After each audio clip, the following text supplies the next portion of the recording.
नजर महाराष्ट्र पर लगातार हम लोगों की बनी हुई है। यहां पर सरकार के गठन को लेकर चुनावी नतीजे के 7 दिन बाद भी तस्वीर साफ नहीं। कल कार्यवाहक मुख्यमंत्री एकनाथ शिंदे अपने गांव सातारा चले गए। इससे हुआ यह कि महायुति की बैठक भी नहीं हो पाई, जिसके बाद अटकलों का बाजार गर्म हो गया है।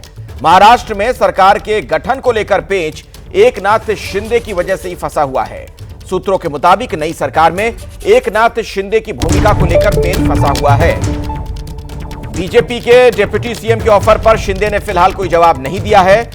तो शिंदे क्या महाराष्ट्र में ही रहेंगे या केंद्र में मंत्री बनेंगे, इसका जवाब भी शिंदे से आना है। कुल मिलाकर बीजेपी को शिंदे के जवाब का इंतजार है।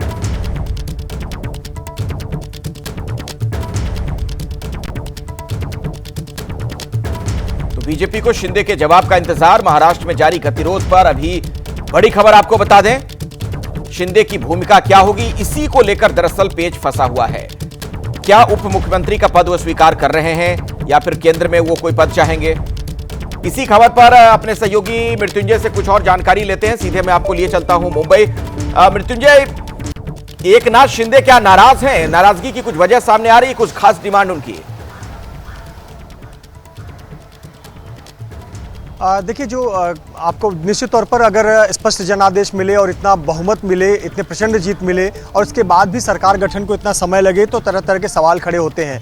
तो निश्चित तौर पर दिल्ली से लौटने के बाद में जो एकनाथ शिंदे की भूमिका रही है वो बड़ी ही शांत रही है। एकनाथ शिंदे कल अपने गाँव चले गए हैं। सातारा जिले में उनका गाँव है दरेगांव, वहाँ पर वो 2 दिन रहने वाले हैं और परसों वो मुंबई वापस लौटेंगे और यहाँ आने के बाद फिर बैठक करेंगे। अब सवाल ये है कि क्या एकनाथ शिंदे की वजह से ही ये जो शपथ विधि है, ये पूरे सरकार का गठन है, ये मामला फंसा हुआ है? तो बिल्कुल, कहीं ना कहीं एकनाथ शिंदे की भूमिका, उनके जो रोल है वो स्पष्ट नहीं है। अमित शाह के साथ जो बैठक हुई थी उसमें एकनाथ शिंदे ने जो प्रमुख बातें यही कही थी कि हमारी सरकार में सहभागिता अच्छी होनी चाहिए, आप हमारा सम्मान रखें, ऐसी मैं उम्मीद करता हूँ। इसी प्रकार की बातचीत हुई थी और जो चीज़ें मांगी गई थी उस पर अमित शाह ने कोई आश्वासन नहीं दिया था। सिर्फ ये कहा था कि पोर्टफोलियो बंटवारा और अन्य जो स्थानीय मुद्दे हैं, राज्य के मुद्दे, वो आप तीनों जाकर मुंबई में बैठक कीजिए, जब उसका हल नहीं निकलेगा तो उसमें हम इंटरव्यूइंग करेंगे। लेकिन अभी फिलहाल 2 दिनों तक एकनाथ शिंदे उपलब्ध नहीं है। सवाल ये है कि क्या एकनाथ शिंदे देवेंद्र फडणवीस के नीचे डिप्टी सीएम के तौर पर काम करेंगे? यही मुख्य सवाल फंसा हुआ है। खुद शिवसेना के नेता ये कह रहे हैं कि एकनाथ शिंदे डिप्टी सीएम का रोल नहीं लेना चाहते हैं। तो ऐसे पर फिर विकल्प क्या है? क्या एकनाथ शिंदे दिल्ली जाएंगे या फिर एकनाथ शिंदे चाहते हैं कि उनकी पार्टी का एक नेता दिल्ली में कैबिनेट मंत्री पद एक मिले, एक अतिरिक्त कैबिनेट मंत्री पद मिले, या फिर यहाँ पर वो किसी और को प्रमोट करेंगे? पर यहाँ मुख्य सवाल ये भी है कि क्या वाकई में एकनाथ शिंदे किसी अपने नीचे और समकक्ष विधायकों को एक औहदा बड़ा करेंगे और डिप्टी सीएम पद दे देंगे? इस पर भी बड़े सवाल हैं। लेकिन इस पर अभी तक एकनाथ शिंदे ने कोई चुप्पी रखी हुई है, कोई अभी तक चुप्पी तोड़ी नहीं है। लौटेंगे, मुंबई में बैठक करेंगे और उसके बाद अपनी भूमिका स्पष्ट करेंगे। आगे भी आपसे मैं बातचीत करूंगा। संजय शिरसाट इस मसले पर क्या कह रहे हैं, जरा दर्शकों को पहले वो मैं सुनवा देता हूं। हे पदविध त्यांच्यासाठी फार नॉर्मल गोष्ट आहे।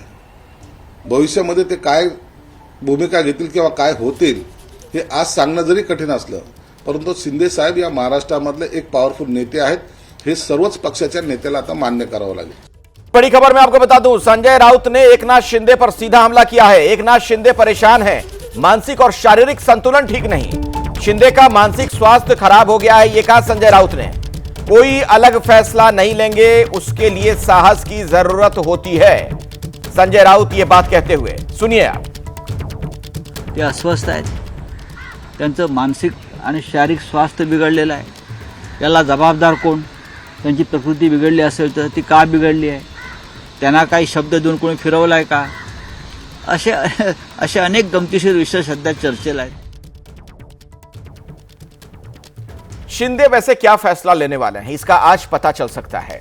इस बीच एक बड़ी खबर यह सामने आ रही है कि मुंबई में कल महायुति की बैठक हो सकती है, जिसमें सरकार में हिस्सेदारी को लेकर चर्चा हो सकती है।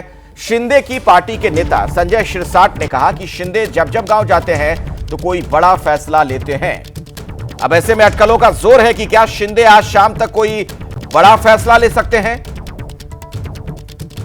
आपको सुनाते हैं कि शिंदे गुट के नेता संजय शिरसाट ने क्या कहा। अब ऐसी जो भी राजकीय प्रसंग आता है या तो उनको लगता है कि अपने को सोचने के लिए वक्त चाहिए, तो वो उनका गांव को प्रायोरिटी देते हैं। दरेगांव जाते हैं, वहाँ ना उनका मोबाइल लगता है ना कुछ लगता है। एक आराम से एक बड़ा निर्णय लेने का रहा तो हमेशा वो दरेगांव गए। शायद आज वो गए हैं, कल शाम तक कुछ तो निर्णय वो लेंगे जरूर। बड़ा निर्णय तो लेंगे जरूर। ये पॉलिटिकल जो हलचल हो रही है, जो उथल पुथल हो रही है, क्या करना चाहिए नहीं करना चाहिए, उसके बारे में वो जरूर निर्णय लेंगे। एक बार फिर से मैं आपको लिए चलता हूं, मुंबई से मृत्युंजय सिंह हमारे साथ लगातार जुड़े हुए हैं। मृत्युंजय, आपने भी सुना संजय शिरसाट का जो बयान है कि जब जब अपने गांव जाते हैं एकनाथ शिंदे तो कोई बड़ा निर्णय लेते हैं। क्या निर्णय ले सकते हैं, क्या हो सकता है ये? देखिए, निर्णय तो देखिए कोई संभावना नहीं है कि जो अटकलें लगाई जा रही हैं कि बहुत बड़ा कोई निर्णय लेंगे, गठबंधन से बाहर के विकल्प सोचेंगे, ऐसा कुछ नहीं होने वाला है। क्योंकि एकनाथ शिंदे को भी पता है कि जिन परिस्थितियों में वो अब तक 2.5 साल की सरकार चलाए हैं और जिन परिस्थितियों में अब परिणाम आए हैं, तो अब वो अगले 5 साल तक जिसकी भी सत्ता रहेगी वो एक स्थिर सरकार रहने वाली है। बीजेपी की सरकार है तो स्थिर सरकार अगले 5 साल यहाँ भी है और केंद्र में भी बीजेपी की सरकार है, तो कोई भी विपक्ष में तो नहीं जाना चाहेगा। बस यहाँ पर सवाल ये है कि अच्छी सहभागिता मिले, उनकी भागीदारी मजबूत हो, उनका जो कद है वो कम ना हो। जिस प्रकार से 2.5 साल में एक बड़े नेता के तौर पर उभरे हैं एकनाथ शिंदे, पूरे देश में लोग अब उन्हें जानने लगे हैं, तो वो कद कम नहीं होना चाहिए। तो ये किन परिस्थितियों में हो सकता है, तो बस उसी पर वो मंथन करेंगे। और ये बात सही है कि जब भी वो जाते हैं अपने गाँव, बहुत शांत वातावरण में वहाँ पर रहते हैं, वहाँ पर उनका नेटवर्क भी नहीं लगता, वो किसी से मिलते नहीं है, परिवारजनों के बीच रहते हैं, अपनी कुल देवी के दर्शन करते हैं और फिर यहाँ पर मुंबई आते हैं तो सोच विचार कर फैसला करते हैं, जो उसको इंप्लीमेंट करते हैं। तो अब यहाँ पर फैसला क्या लेंगे, किस प्रकार का कैबिनेट होगा, किस प्रकार के पोर्टफोलियो उनको चाहिए। दरअसल ये एक पॉलिटिकल पोस्चरिंग है। अगर संजय शिरसाट जैसे नेता इस तरीके के बयान दे रहे हैं, एक दबाव बनाने की रणनीति हो सकती है फिर सिर्फ। बिल्कुल सही कहा, ये दबाव बनाने की रणनीति है। जैसा कि हमने देखा कि जब तक अमित शाह के साथ बैठक नहीं हुई थी तो बहुत शिवसेना के नेताओं से ये बयान आ रहे थे कि उनके एकनाथ शिंदे के चेहरे पर चुनाव लड़ा गया तो मुख्यमंत्री उन्हें ही होना चाहिए। तो इस प्रकार के बयान देखिए अब आने बंद हो गए हैं, क्योंकि अमित शाह के साथ बैठक के बाद काफ़ी चीज़ें क्लियर हो गई और एकनाथ शिंदे को बता दिया गया है कि अगला मुख्यमंत्री बीजेपी से ही होगा और आपका पूरा सम्मान रखा जाएगा। अब देखिए दबाव की राजनीति विपक्ष भी कर रहा है। संजय राउत का बयान आपने सुनाया, संजय राउत भी उकसा रहे हैं, कह रहे हैं कि एक हिम्मत चाहिए होती है बड़ा फैसला लेने के लिए, वैसा हिम्मत एकनाथ शिंदे में नहीं है। तो कहीं ना कहीं विपक्ष भी अपने दांव पेच खेलता है, लेकिन ये बातें तब तक चलती रहेंगी जब तक शपथ विधि ना हो जाए। कुल मिलाकर एकनाथ शिंदे यही प्रयास गया है, सवाल बना हुआ है कि कौन बनेगा मुख्यमंत्री। शिंदे अगर नाराज रहे तो इसका असर कहां होगा। बीजेपी को इसका इल्म है और इसीलिए मुमकिन है कि बीजेपी शिंदे को मनाने के लिए नरम रुख अपनाए। असल पेच फंसा हुआ है विभागों के बंटवारे को लेकर, क्योंकि सूत्रों की माने तो मुख्यमंत्री पद पर दावेदारी छोड़ने के एवज में शिंदे विभागों के मामलों में बड़ी डील चाहते हैं।